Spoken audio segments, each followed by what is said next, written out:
Hi everyone, Dani here, and welcome to Spenelli Speaks. In the car, because I have a moment to myself in order to film this video. I'm actually in the parking lot of my local grocery store, going to pick up some food for the next couple of days. We usually go 3 to 4 days before we go for our next little round. But anywho, it's been a great reading week. It's been a great week in general. My family went to the pumpkin farm, which was a lot of fun. I'll maybe put a picture here of the pumpkins we procured. Lots of different variations, which was a lot of fun. So we all kind of have a different looking pumpkin. And yeah, so the kids had fun. They had slides and different things for them to do. It was a beautiful day for October here in Wisconsin. I think it was like in the 70s, which we usually like when we go to a pumpkin farm for it to feel more like fall, but no one's complaining about the 70s. Now we're into more brisk weather. It is a lot cooler, which is nice because it's fall and we want to feel like fall. But yeah, so it was a great week. I had gone to a Halloween party for my dad, and that was a lot of fun. I dressed up a little bit, not like full bore, but I did dress up for that just to surprise them with some cupcakes because I usually make the cake. So I did that. That was fun. Was able to meet my bestie Laura from DoubleBookedCo and Book Bubbler here on YouTube. For dinner that same evening, and we totally forgot to take pictures, so I can't show you I can't show you proof that we exist together, but we did have dinner and that was lovely. So it's been a pretty busy week, but on to the things that you actually care about, which are the books that I have been reading. So I did finish my reread of Blackbird Oracle by Deborah Harkness. I did listen to that via audio, and I feel like with listening to it on a reread, I got a very different sense of Diana. I know in my first read, I was kind of talking about how it felt odd that there was always this tension between Diana and Matthew, and it just felt forced, and there was something about it that didn't feel right to me. Well, in the reread, knowing what was to come and knowing what the book was about and not needing to read for that, I was able to really just listen and hear their thoughts more clearly and their actions a little bit better, and I really am feeling better about Diana and her journey. Obviously, this is like several years after the previous book, which is The Fourth Times Convert. So we see that there's a lot of growth in their characters, Diana, Matthew, obviously the children, and this book was a different dynamic, and I really enjoyed the reread, and I'm glad I did it so close to reading it, because I was able to really shift my understanding of the book as a whole. So I really enjoyed that. So I did finish that reread via audio.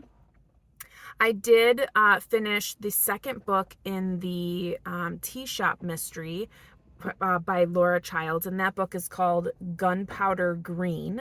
I did have an inkling of who the murderer was upon their first instance, like when they first appeared. I was like, I bet it's them.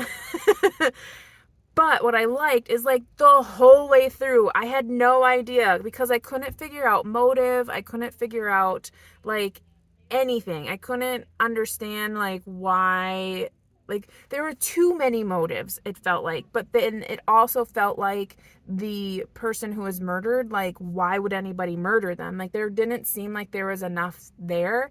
And then obviously when it all comes forward and it's all displayed for you, you're like, okay. But you didn't really get any of that inkling during the book. So, I mean, it turned out fine. I think I gave it 3 stars on Goodreads. I do really like her style. It's very similar to many cozy mysteries, but I do enjoy the multifacetedness of it because it's not just about the murder. There's a lot about the tea shop in general and the other characters that I find is very interesting in the fact that you are getting to know them very slowly and it's not like cliche, I guess, if that makes any sense. But I did finish that, and I did put the 3rd book on hold. I think it's something Earl Grey. Something Earl Grey. I can't remember what the first word is, but it's definitely has Earl Grey in the title, which her dog's name is Earl Grey. So I'm really hoping that it doesn't have anything to do with their dog. So anyways, I did finish that book. I think maybe finish another book, but I can't remember. It was an audiobook, and yeah. I did get farther in Secrets of Nanreath Hall. That is a buddy read with Laura at Book Bubbler. We are very slowly reading, so slowly that I think she hasn't started yet. But that, again, is a historical fiction. Takes place in 1913 and then 1940. So what we see is a mother in the past and how she comes to be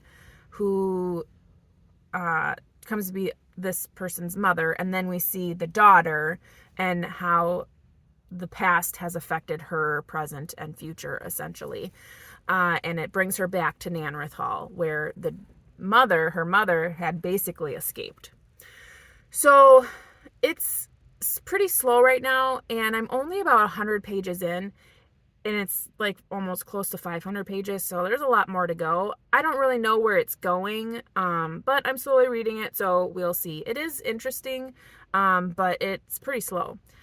Then I got a lot farther into our book club book for DoubleBookedCo, which is Far from the Madding Crowd by Thomas Hardy. I really need to get farther because the discussion is on Tuesday. So I'm about halfway through. It is a captivating read. I've never read Thomas Hardy before, but as far as a classic goes, classic meaning for me, anything written before 1975, very easy to read, very readable. That's the same thing said twice, but whatever. I feel like the story keeps moving forward. You're never like stuck in long monologues. And I feel like the main characters are very compelling. You have this, I think her name is Bathsheba. I just want to say Bethesda, but it's Bathsheba, I think is her first name, and her last name is Everdeen. So Miss Everdeen. She procures some land. She inherits land from a uncle, and she becomes a woman farmer, which is unheard of. For women to own land, I did not know that was even possible in this time era, but apparently so. And it's fascinating. It's very it's just great to see, and to see her character, and she is vain, I will give you that, but how she's working with the men that she, lords over, essentially, because they work for her, and that she has compassion, yet she has to, hold her own. And to have a woman in this spot, in this era, and to see her have to struggle between, being a woman and being a landowner, and then to put marriage like hovering over her head, and for her to be so strongly against it, because it's almost as if she's trying to prove the fact that like she can be a landowner without having to marry anyone. Not that she doesn't want to marry, but it's almost as if a woman's life ends, and that's really dramatic, but it's almost like their independence ends once they get married. So why would she want to give that up? So it's been a fascinating read. And the other main character that we see, Gabriel Oak, who is also a farmer and comes to where he is in this part of the book, is interesting. But he's very strong-willed as well, and is such a great, like, supporting character of Miss Everdeen. I'm really enjoying this book. And like I said, I'm about halfway through, and I'll finish it. We have the weekend yet before the discussion, so I'm very pleased, very, very pleased with this read. I didn't know what to expect. Like I said, I've never read Thomas Hardy, and with classics, you really never know what you're getting into.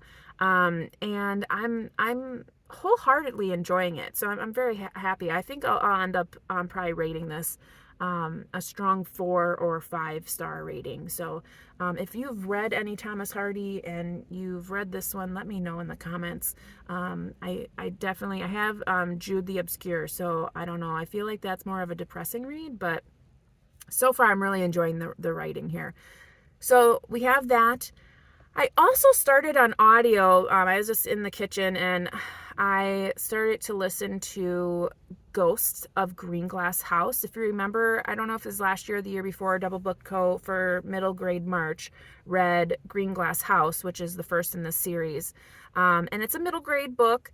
It follows a young boy, I believe his name is Miles, and he lives in Greenglass House, which is basically off the coast, and it's like a bed and breakfast. And in the first book, you meet a ton of very interesting characters, and they're after something in specific. And what's great about this book is not so much the plot and what happens in the book, but the fact that the main character, Miles, so he is Chinese, but he is adopted, and his parents are both white. So you have the dynamic of not only a child who is adopted, but a child that is a different race than their parents. Not only that, but he is also neurodivergent and has anxiety that goes along with that. So you have a character built so multifaceted for the readers. So for children that may have any of these attributes of their own, that they can relate to him, is just great. And I really like middle grade books that do that for their readers. And I think they do a really nice job in this book, and why I continued on to the second. The second book, I haven't really figured out what the plot of it is so far. There is a person staying there that is very unusual, so I'm guessing it's going to revolve around that, but I haven't gotten to the real meat of the story yet, so perhaps next week you'll hear more about that. As far as what's coming up in my reading journey, I'm not quite sure. Obviously, I want to finish Far from the Madding Crowd, and then Greenglass House because I have it borrowed, and I don't really have any big things. Nanreath Hall. I don't really have any other thoughts on what's coming up. I don't know what I'll read for November yet. I've really just kind of been flying off the seat of my pants, so we'll see. We'll see what comes up. Let me know in the comments what you'll be reading in November if you have any recommendations. I love getting recommendations. If you've read any of the books that I talked about, please let me know. And yeah, that's what I'm going to be doing. So until next time, I hope you're taking care, staying safe, reading something fantastic. And as always, you know how it goes. Happy reading.